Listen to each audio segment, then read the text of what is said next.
Welcome to Four Comedians and a Hat. I am your host, the most successful comic to come out of Peabody, Missouri, Vincent Opper. Please, for those of you on Mac or PC, click the subscribe icon at the bottom right corner to subscribe, or go to our YouTube channel if you are on a different platform. If you would like to follow us on Facebook, please follow us at Gateway Comedy Scene Friends and follow us on Instagram at Four Comedians and a Hat. I am coming to you from my brand new Nerd Cave. It is just about complete. I'm very excited about it. So welcome to my Nerd Cave. And now let us meet the comedians. Right next to me, we have Mr. Tom Padavano. Everybody give Tom a big hand. Thank you, everybody. Thanks for having me, Vincent. You're welcome.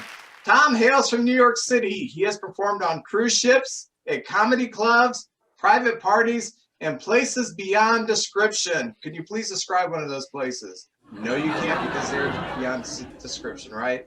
Yes. He has sold over 1,000 jokes along with song parodies, short scripts, and skits. Once more, big hand for Mr. Tom Padavano. Thank you, everybody, and thank you again, Vincent. You're welcome. And underneath Tom, we have Mr. Larry Smith. Everybody give Larry a big hand. Larry has gotten to headline some cool clubs like the Grove Comedy Club and Mason City Limits. He's gotten to feature for cool comics like Shane Torres and Kyle Ayers. He co-hosts one podcast, Zig and Larry Ignored a Topic, and hosts Convince Me with Larry Smith on the Front Row Network on NPR Illinois. Once again, welcome Larry Smith. Thanks, Vince. Now let me tell you something. Each comic writes their own bio, okay? Dorian, you have the best bio I think I've ever been given. Dorian Debose is a big, dumb idiot. He has done nothing. He is nothing. In between bathing in garbage, he occasionally hosts at the Comedy Club of Kansas City. Everybody give Dorian a big hand for what a great bio he wrote. Oh, shucks. When you say it like that, Vincent, I feel very accomplished. Oh, it was awesome. Hey, I do want to once again prove to everybody I do have a real hat. It's not as cool as Dorian's hat. I thought I had the coolest hat in the world. I don't anymore. So, Tom, are you ready for the first question? I'm ready. Let us read this. Tom, what is your most embarrassing moment from high school? I guess my most embarrassing moment from high school was when I was robbed on a staircase by a guy. I was just such a total wimp about it. I was a real wimp about it and gave him everything. Now, the funny part to me was I actually told my mother about this. That's how wimpy I am. So she said, tell me about what happened. So she called the high school to complain about this. So some, like a dean says, so, well, what do you think we could do about this? She goes, why don't you hire an undercover cop that looks like a student and have him go down the same staircase? Maybe you'll catch the guy. And they caught the guy, and I was outside the school when I saw this guy led away in handcuffs. I felt so accomplished. Was this through my mother, obviously, but still through my mom. We had some real 21 Jump Street action going on there, Tom. I know, really. Yeah, 21 Embarrassment Street in a way. Yes. Was this a student that robbed you? Yeah, it was a student, a fellow student who was about, I'm in high school. He was about 6'5" and all that. And, he got me on the staircase, and I gladly gave him my money because I said I can't wet my underwear any more than I am now. I said this is very embarrassing. And yeah, he was a student. He's just kind of cruising there. And actually, ever since he was arrested, I never had any trouble in that school anymore because I guess word got out that I'm like the Terminator, me and my mom, as far as crime is concerned in the school. So how didn't they notice like Jonah Hill and Channing Tatum walking around?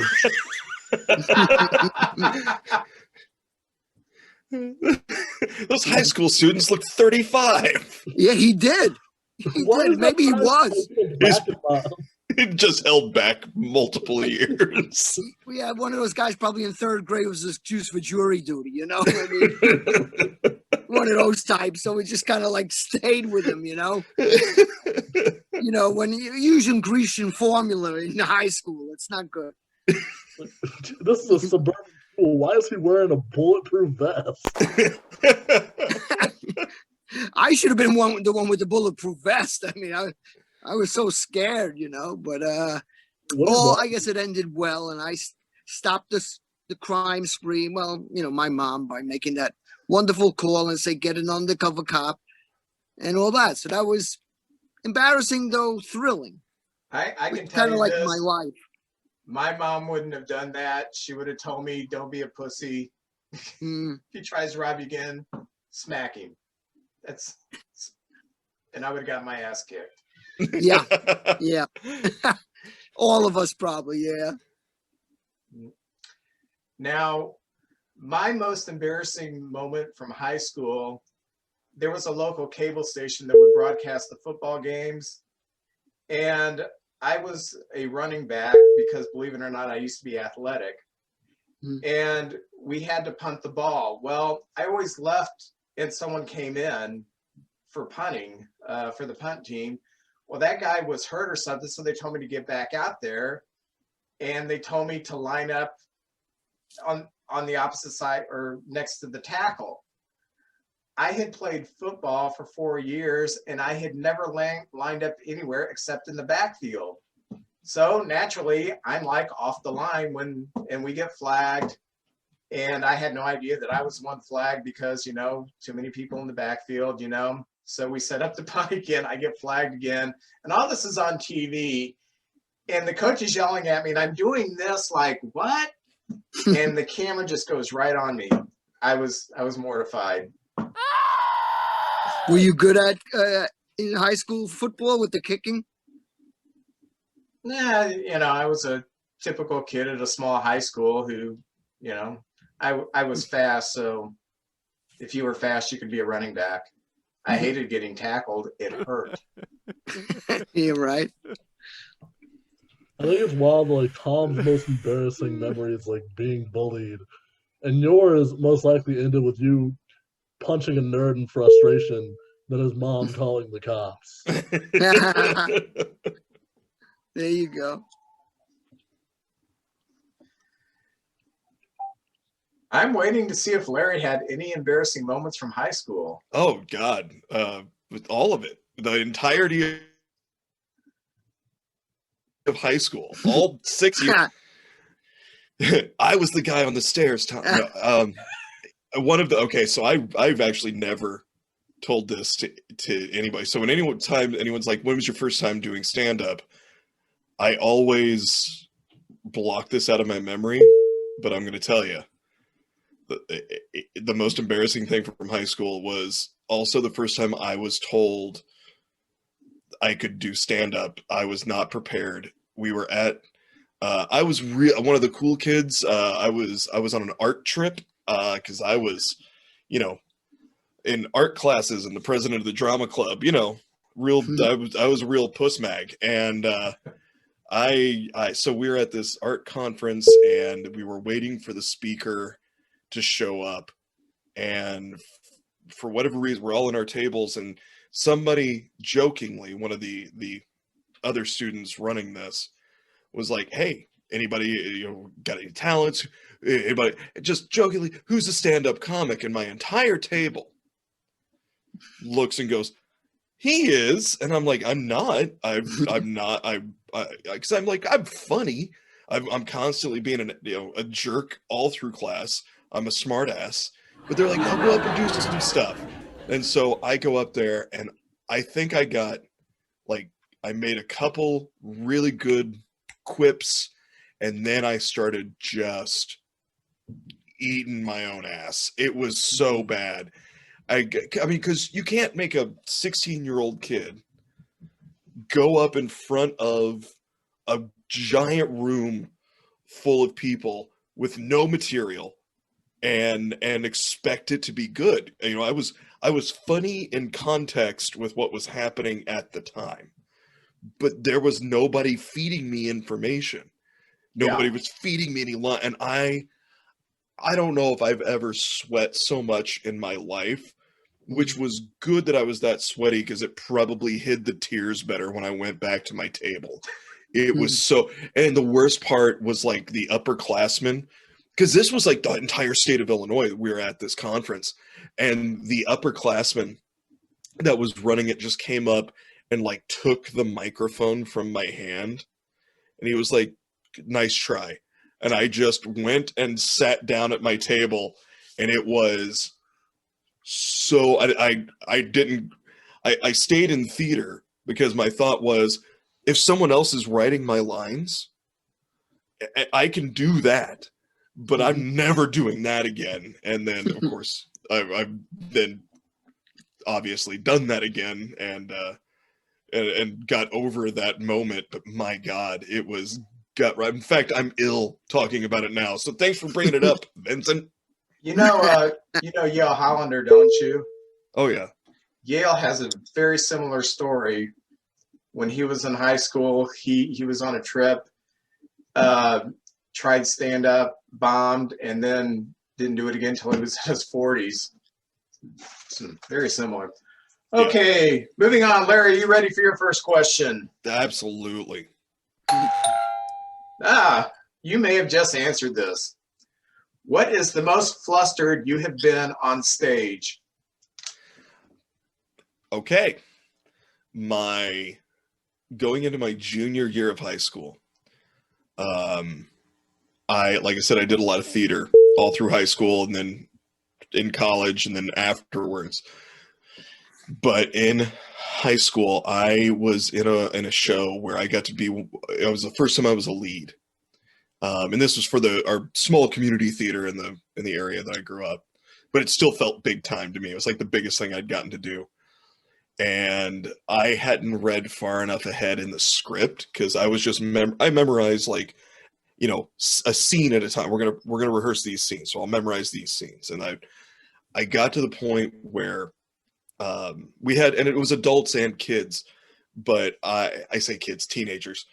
I got cast opposite two girls, one that I really liked, ended up dating, another one who was beautiful, right? Blonde, tall, built like a brick shithouse, but so intimidating.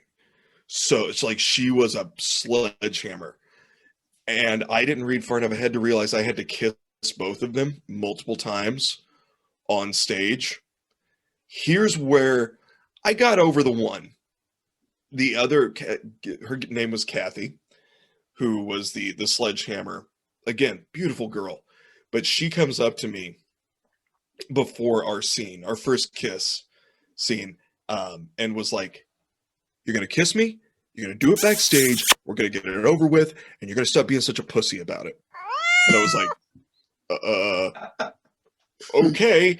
And I'll be honest, I was a bit of a late bloomer, and I had never kissed a girl. I was 16. I just turned 16 right before. Yeah. And so I hadn't done that yet. And, yeah, I'm trying to remember the age here. So that was my first kiss was backstage of a theater, but that's not the best part. The best part is later on in this play, I'm supposed to come flying out of, I go running into a bathroom, slam the door behind me, and then I come flying out of it. Well, I literally fling myself out of this bathroom, slide across the floor, and this girl comes out wearing nothing but a towel. Wow. And high heels. Wow. It's over. I start to sit up. She puts her foot on my chest and pushes me down, and then says something. And my reaction, rehearsal, every performance was to the director was like, "We need you to be flustered." Not a problem.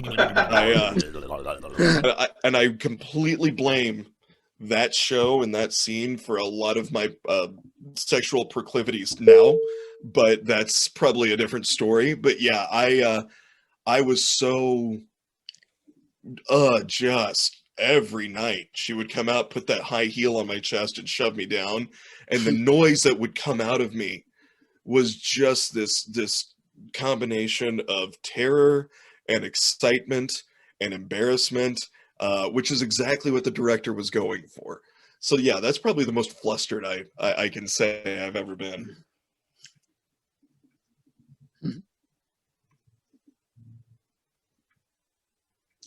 I was doing a show. I don't remember who the headliner was, but I do remember Andy Hamilton was hosting, and I think it was the second show.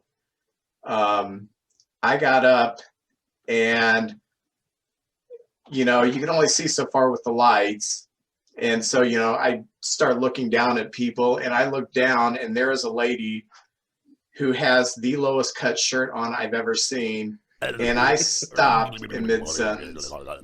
And I mean, I was like, yeah, I'm telling jokes. Oh yeah, I'm supposed to be doing a job. Hold on. So after the show, I asked Andy, I said, did you see the lady? He said, oh yeah, man, I didn't know what to do. So, well, you smoothed it over really good. I kind of look like an idiot, I had in the middle of an opening set at Donnie B's here. It was a late show, and I was doing this bit that had been working every time I told it, but it was this very fast-paced, high-energy bit, and this girl is sitting there, and I say girl, she's probably late 20s, early 30s, so, but she's sitting there, and she just leans to the guy she's with and not quietly says, "What is going on?" And I just stopped and was like, why would you say? And it's probably my second year into stand-up, so I'm not prepared for this. And I just looked at her and went, I wish I knew too, but we'll get through it together. All right. And I just kept going. Wow.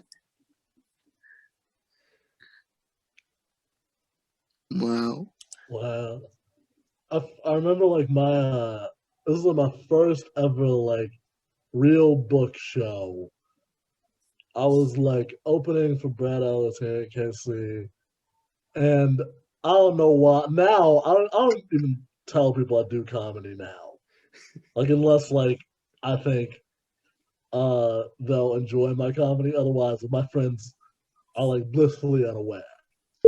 But I told everybody, every person in my family, my mom shows up, all my cousins show up, and I go up and I bomb so fucking hard.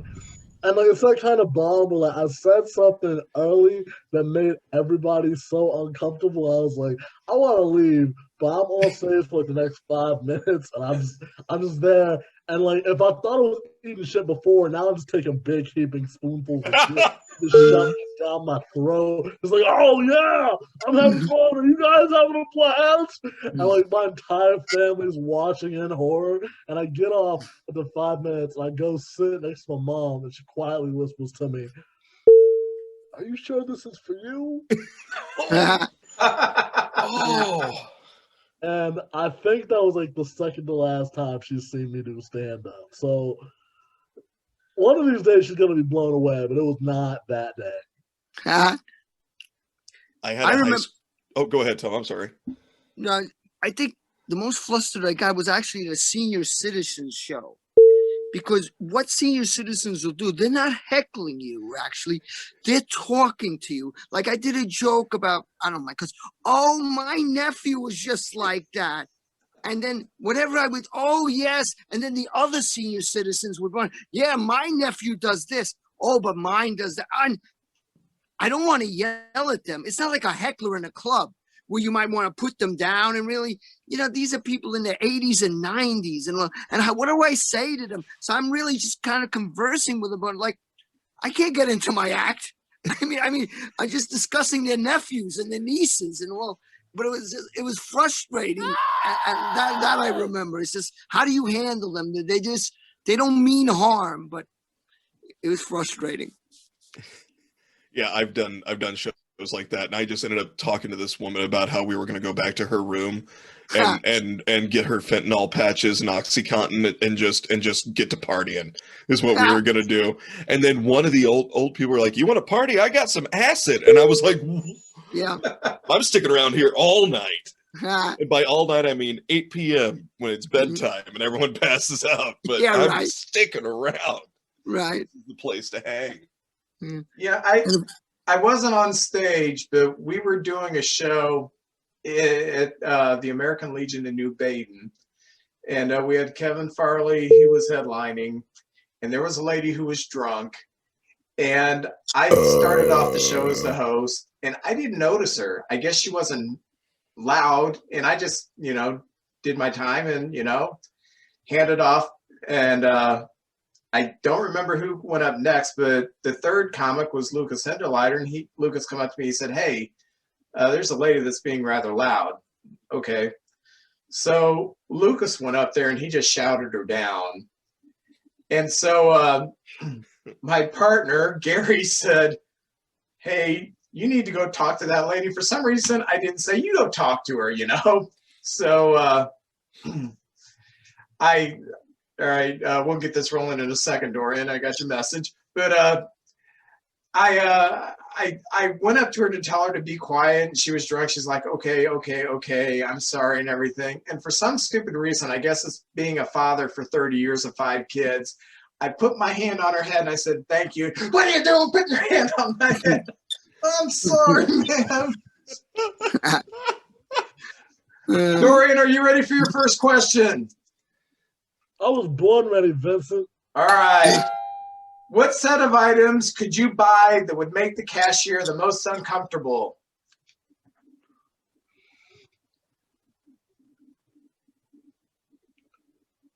I think it would be probably like a jump rope.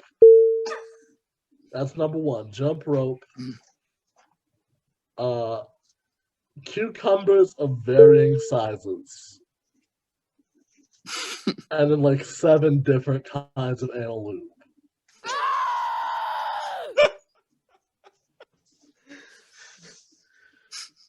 Well, I feel like that paints a very vivid picture. Like it's not just I'm trying something freaky. It's that I'm actively experimenting, making a good imagery. Yeah, you know what you're doing when you walk up with items like that. And I'd also have like a grocery list in my hand that just had those things on it. This is how you begin, middle, and end a night, is what it is. We're gonna start with these like ones that are like finger size. We're gonna end with like one of these fucking.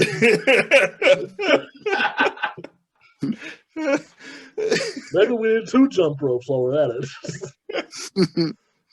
And then you tell her, "Hurry up, she's banging on the trunk now. I gotta get this rolling."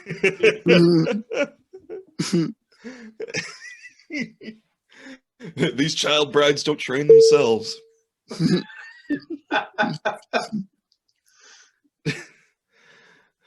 This show definitely won't be for children. No. How many items do we get to pick? 3. Oh, 3. Oh, man. Okay. All right. A highlights magazine. Do they still sell highlights magazines? I haven't seen one since I was a kid, but then again, I'm not their demographic anymore. So, well, my wife helps me sound out the big words on things. So, so like a highlights magazine, a bag of candy, and just zip ties.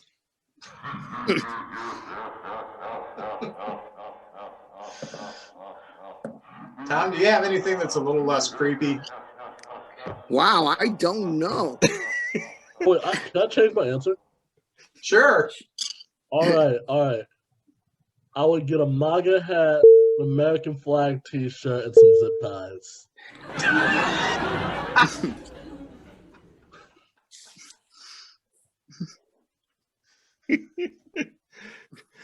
A yard gnome, some Vaseline, and just a package of Band-Aids. and just sit it down and go, gonna be a long night. Oh, Elf on a Shelf is getting very mischievous today. all right, moving on. Tom, are you ready for your second question? I am. Tom, if you had to give up one thing that you do every day, what would that be? What would that be? I would say the one thing I would do, give every day, writing ransom notes. You get carpal tunnel cutting out all those letters from the magazines. Yeah, exactly. You know, Yeah, just switch to I'm not, cursive.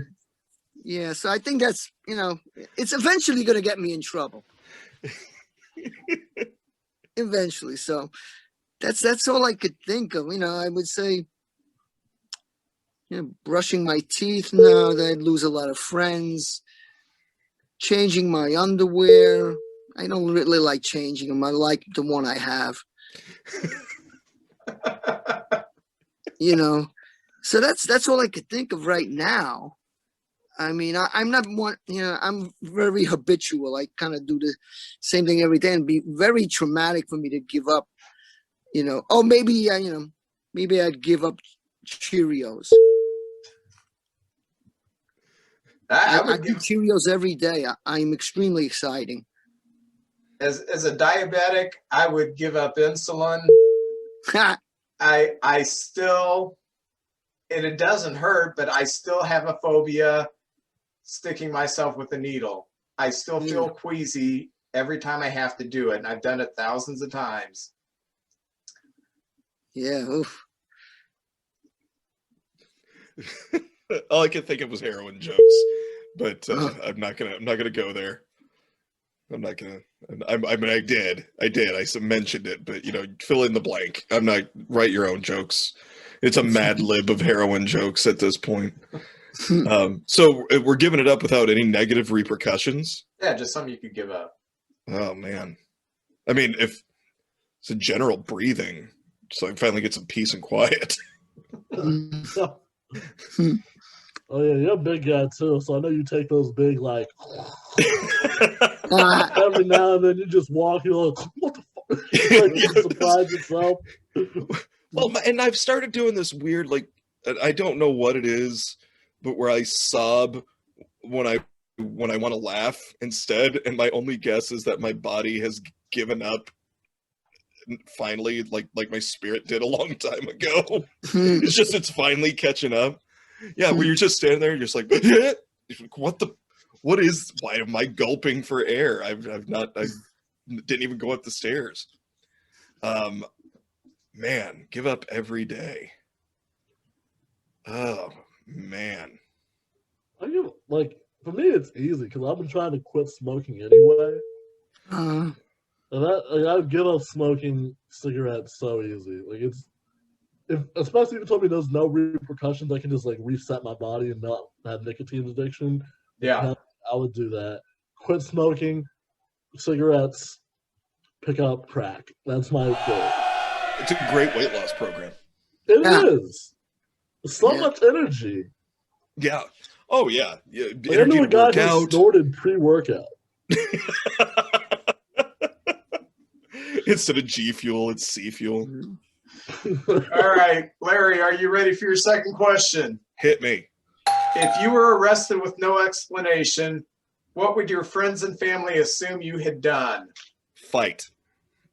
Got in a fight.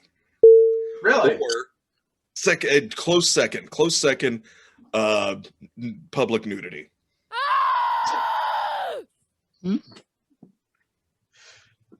Close third, drunken disorderly, which is probably going hand in hand with the other two. Yeah. I'm not a violent guy, but people look at me and assume I am. And so if they're red, they'll be like, oh, he got in a fight.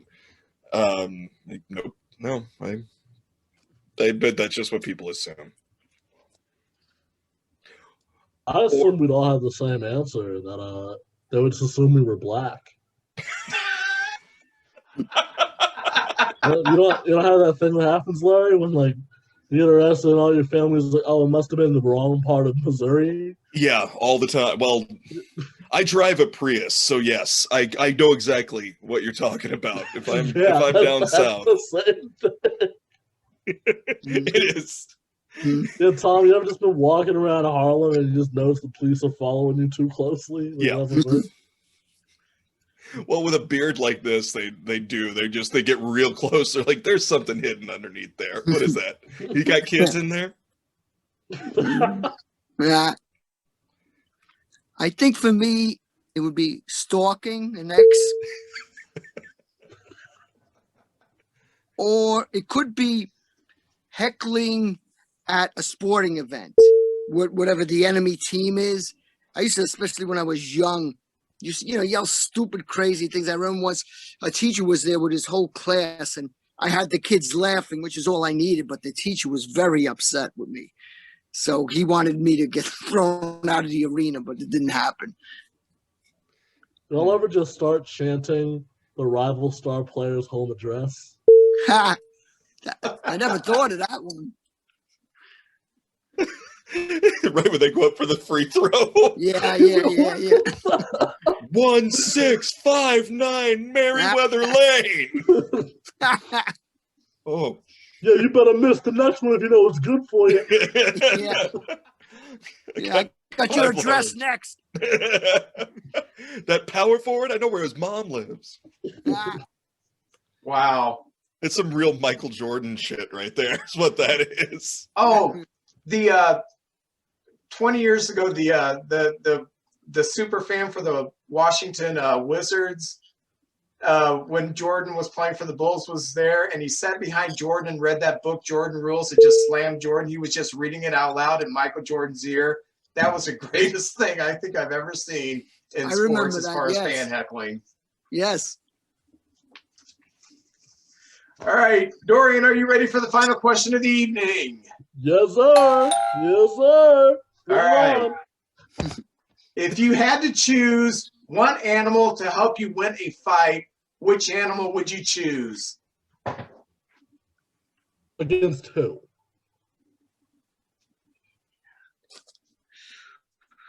All right. My answer.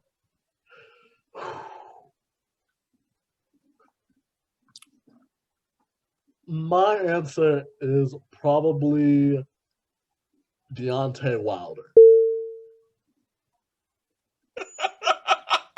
Humans are animals. You don't tell me what I'm trying to fight. Unless I'm trying to fight Tyson Fury, that's the right answer. You're telling me my options are like, if I'm fighting like a lion, yeah, obviously I'm taking a bear. If I'm fighting like any human, I will take the strongest human. I'll grab his legs and he does Deontay Wilder things and we win. Like, that's how we win this. Like, we will absolutely kick Larry Smith's ass. And he will be arrested and his family will think, oh, he got in a fight. Well, and especially when I can't be fighting a black guy, especially when I look like this. Come on. Now it's a hate crime. Yeah, little does his family know that he just got jumped by me and Deontay Wilder for no reason. Just so everybody walking around be like, look at him. We knew it. We knew it. I think for me it'd be a kangaroo. Why is that? Don't they do the boxing thing? Like, is it a kangaroo that can do like the boxing and punching type thing? Oh yeah, Yeah, kangaroos they're really strong. But you don't want any animal that might attack you too, though. That's the thing. Yeah. But I think a kangaroo would be good because if they do like in a fight, not only punch him, they could put him in the pouch and bring him to the jail. Now, see, this man's a thinker. Yeah. So that's what I would do, I think. Or pick. Or maybe a skunk. Boo. Oh. As soon as I had something to block the smell. I think that's fighting dirty if you're going to have a skunk. Yeah, it is. Yeah, that's chemical warfare. We had a whole convention about that. That's good. Yeah. I think it was in Geneva. Yeah. It's bad enough they might arrest me for stalking. I got to add that too. Yeah, You're right. Stalking and chemical warfare. That's not a good combination. No. I would absolutely pick a hippopotamus. They are badass. They have bad attitudes and they kill anything that they don't that they feel like. Mm-hmm. Yeah. Yeah, those things are wretched. As an animal lover, I would pick none because I would never put an animal in danger. You sick, sick men. I didn't even pick an animal, you big bitch. Why am I gonna get that?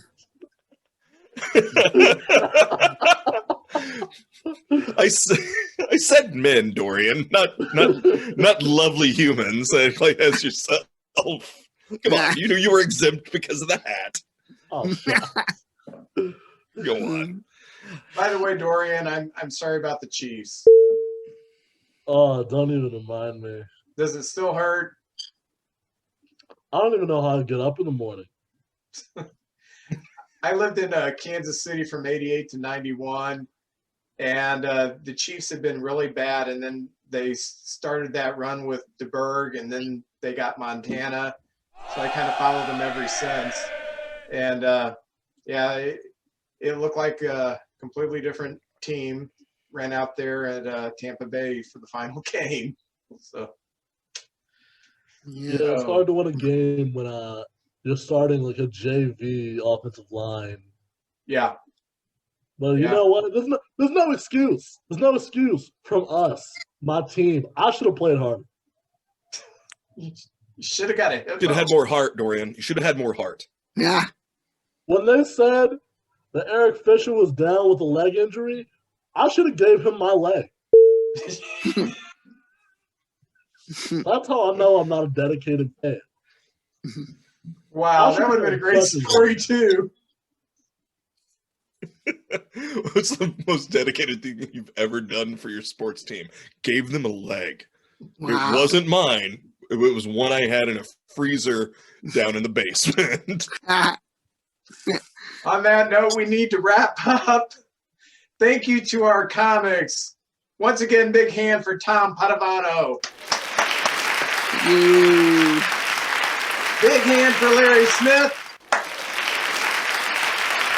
And finally, a big hand for Dorian Debose.